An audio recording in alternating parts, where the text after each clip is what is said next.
Bu Yanuar dari SD mana, Bu Yanuar?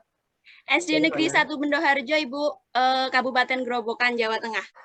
Bu Yanuar diberi waktu 10-15 menit mempresentasikan hasilnya yang paling Bu Yanuar suka. Bu Yanuar rencana perangkat berapa? Perangkat pembelajaran Set 1, Ibu, set 1. Kelas 1. Kelas 2, set 1. Ya. Oke, silakan. Ya. 10 sampai 15 menit ya. Ya, terima kasih Ibu waktunya. Saya izin share screen dulu ya. Masalah dulu saya Bu Made. Ya. Izin sholat dulu. Izin sholat Pak dulu. Assalamualaikum warahmatullahi wabarakatuh. Selamat pagi anak-anak hebatnya Bu Meta. Bagaimana ini kabarnya hari ini? Sehat-sehat ya? Iya, sudah sarapan belum tadi pagi? Sebelum mulai pembelajaran daring, dibiasakan sarapan dulu ya, supaya kita bisa fokus mengikuti pembelajaran daring. Kita akan menyanyikan lagu apa ini anak-anak? Iya betul, Garuda Pancasila. Sudah hafal semua ya? Yuk, kalau sudah hafal, kita nyanyinya yang semangat sambil tepuk tangan. Oke? Anaknya Bu Meta bisa semua ya? Oke, kita mulai sama-sama ya.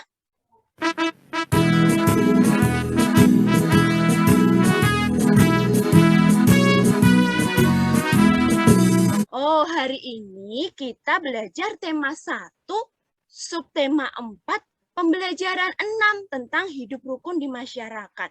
Nah, di pembelajaran ini nanti Bu Guru harap kalian bisa menganalisis kalimat penolakan dengan benar dan percaya diri. Tapi sebelum kita mulai ceritanya, Bu Guru mau mengetes dulu nih semua anak-anak kelas 2 kan sudah pandai membaca, ya, sudah pandai menulis. Coba sekarang perhatikan, ini ada hewan apa namanya? Jerapah, pintar. Tapi kenapa ini tulisannya ada yang kosong ya? Coba, ayo semuanya konsentrasi, jangan ngantuk ya anak-anak. Coba kita isi supaya ini tulisannya bisa membentuk kata-kata jerapah. Iya, huruf P yang mana? Ini huruf P? Bukan, huruf P ini. Bukan, yang mana anak-anak? Ini ya, coba kita lihat. Oh iya, betul. Anaknya Bu Guru pintar semua. Tepuk tangan ya. Tentang JJ si jerapah. Ada apa ya dengan JJ si jerapah ya? Coba anak-anak perhatikan. Ini videonya ada di YouTube-nya Bu Guru. Nanti kalau misalkan kalian sedang waktu luang atau longgar bersama orang tua, bisa dilihat lagi ini ceritanya di YouTube-nya Bu Guru ya. Coba sekarang kalian perhatikan dulu, ini Bu Guru putarkan cerita tentang JJ si jerapah. Perhatikan ya anak-anak. Kisah JJ si jerapah. Di padang rumput yang luas, hiduplah sekelompok jerapah. Ada jerapah bernama JJ dan Jojo. JJ bersifat sombong karena merasa tubuhnya paling tinggi. Sedangkan Jojo bersifat baik hati. Tubuhnya tidak terlalu tinggi. Pada suatu hari, kakek jerapah meminta tolong pada JJ dan Jojo. Kakek jerapah minta tolong diambilkan daun segar.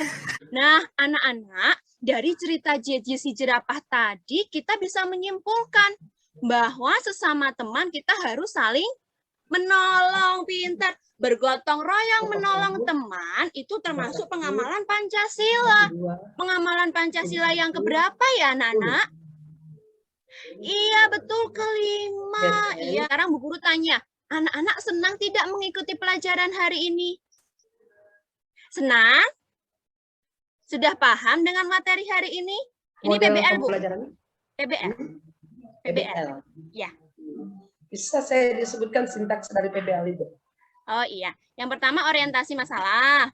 Kemudian yang kedua mengorganisasikan peserta didik itu untuk belajar.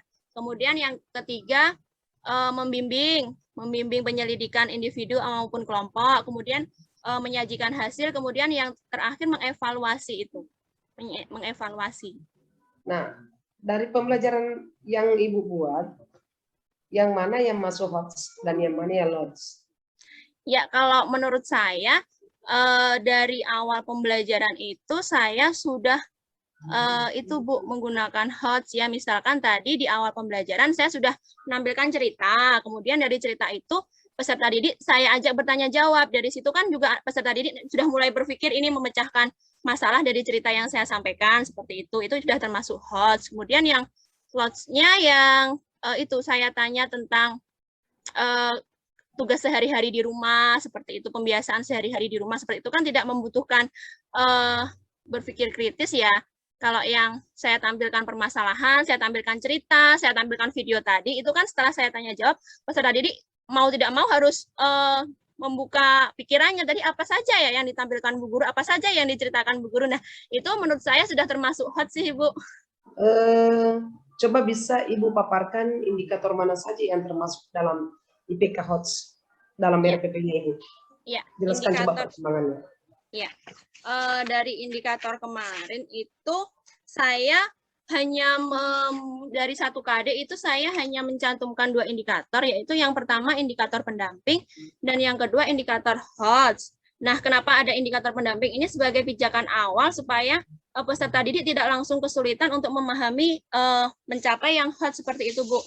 Kalau menurut saya di IPK yang HOTS itu ada di KDPPKN, itu yaitu peserta didik menganalisis hubungan antara simbol dan sila-sila Pancasila dalam lambang negara Garuda Pancasila. Kemudian untuk yang KD Bahasa Indonesianya ini, yang HOTS itu peserta didik menganalisis kalimat penolakan yang terdapat dalam teks cerita. Jadi ini C4 semua, Ibu. Kemudian yang matematikanya juga C4, ini HOTS-nya itu yaitu mengenai peserta didik bisa memecahkan masalah penjumlahan dan pengurangan yang berkaitan dengan kehidupan sehari-hari seperti itu.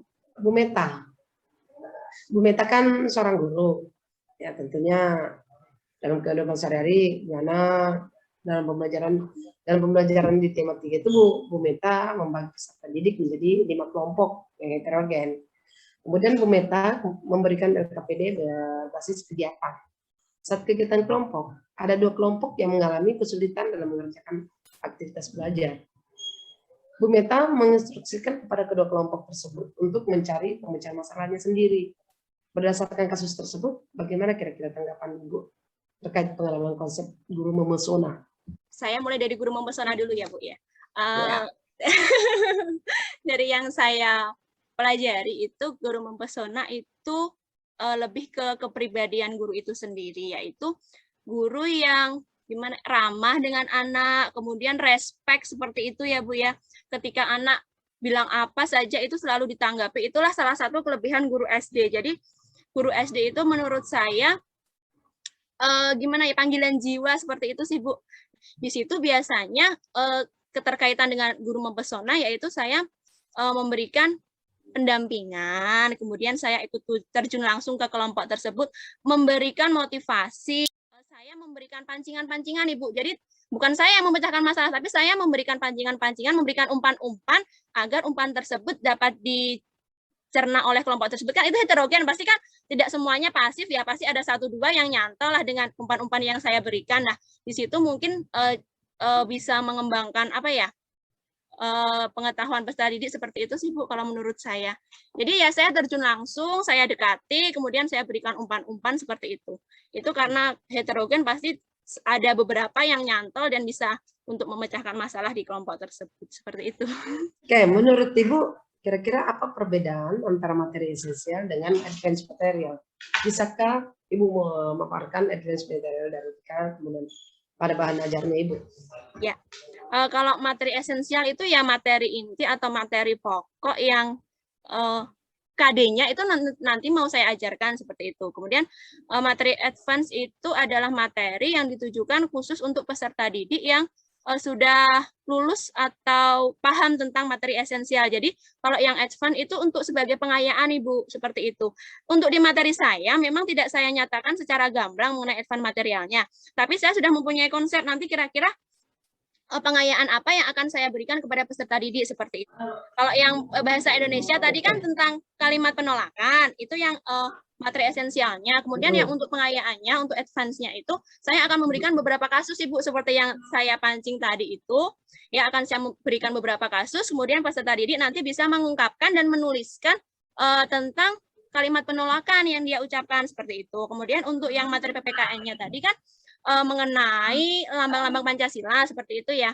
Ya, nanti untuk advance materialnya peserta didik saya minta untuk menuliskan dan menyebutkan contoh-contoh lain. Tadi kan saya sudah memberikan beberapa contoh, sudah memberikan 2 contoh, sila keempat dan kelima. Nah, nanti peserta didik akan saya minta memberikan beberapa contoh lagi, misalkan minimal 3 seperti itu untuk pengayaan. Kemudian untuk yang materi matematikanya, tadi kan mengenai penjumlahan dan pengurangan, seperti itu. Itu untuk pengayaannya akan saya berikan dengan itu, Bu, soal yang lebih sulit, misalkan dengan teknik meminjam dan teknik menyimpan seperti itu, anak-anak masih agak kesulitan sih. Jadi untuk pengayaannya nanti rencananya mau saya berikan yang seperti itu. Dalam penyusunan perangkat ya, mulai dari analisis atau identifikasi permasalahan yang dihadapi di sekolah, kemudian merancang pembelajaran untuk mengatasi permasalahan tersebut, kemudian merancang bagaimana model pembelajaran ya, mulai dari perangkat sampai dengan evaluasi. Kesulitan apa yang terbesar menurut Bu Yanuar yang dihadapi? Iya, kalau menurut saya semuanya ada tantangan tersendiri sih, Bu, sebenarnya. Kemarin waktu membuat bahan ajar pertama kali saya sempat sangat sedih sekali. Saya diberi waktu dulu itu, saya ingat di kelas saya itu waktunya kalau nggak salah 6 jam harus bisa membuat bahan ajar, sedangkan saya sebagai guru ini sama sekali bahan ajarnya sudah disiapkan pemerintah, pakai buku siswa, pakai buku guru, pakai LKS. Nah, kemarin disuruh membuat sendiri, saya sempat, aduh gimana ini, sempat mau nangis, waktunya cuma sebentar, tapi ternyata akhirnya juga bisa, Bu. Akhirnya juga bisa. Itu kesulitan tersendiri. Yang pertama bahan ajar membuat sendiri, karena biasanya kan kita sebagai guru terima bersih nih dari pemerintah. Yang kemudian yang kedua membuat RPP. RPP itu juga ada tantangannya sendiri, Ibu. Biasanya download dari internet, saya cek, oh tujuannya udah ada ABCD nih, sudah tinggal ganti nama seperti itu. Tapi ini kemarin kita membuat sendiri, mulai dari menganalisis KD, kemudian menentukan IPK, itu juga kemarin saya sempat ganti IPK itu beberapa kali, Bu, karena saya sharing dengan dosen, ternyata kurang ini, saya sharing dengan teman-teman, ternyata kurang ini, jadi harus saya rombak lagi, itu juga.